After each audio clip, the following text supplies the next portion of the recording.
সম্প্রতি থাইল্যান্ড ও মিয়ানমারে সংঘটিত ভূমিকম্প বাংলাদেশের জন্য একটি সতর্কবার্তা হতে পারে।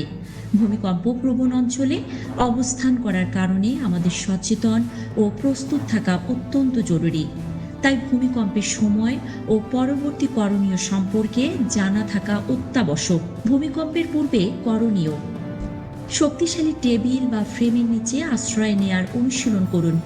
প্রয়োজনীয় ওষুধ, খাবার, পানীয়, টর্চ লাইট এবং ব্যাটারির ব্যবস্থা রাখুন।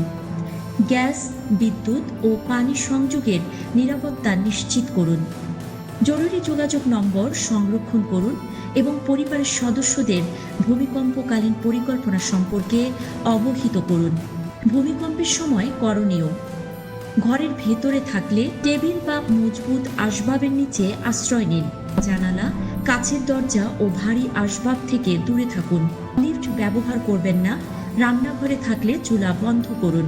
বাইরে থাকলে উঁচু ভবন, গাছ ও বৈদ্যুতিক খুঁটি থেকে দূরে থাকুন। নিরাপদ খোলা জায়গায় আশ্রয় নিন।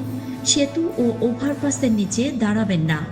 ভূমিকম্পের পরে করণীয়: বাড়ির ক্ষতি হয়েছে কিনা পরীক্ষা করুন এবং ফাটল বা গ্যাস লিক থাকলে সতর্ক থাকুন। ভূমিকম্পের পরবর্তী আফটারশক সম্পর্কে সতর্ক থাকুন। মোবাইল নেটওয়ার্ক ব্যস্ত না করে SMS বা ইন্টারনেটের মাধ্যমে যোগাযোগ করুন।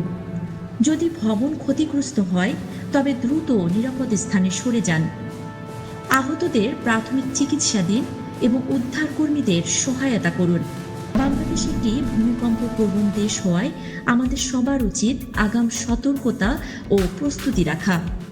সচেতন থাকুন, নিরাপদ থাকুন।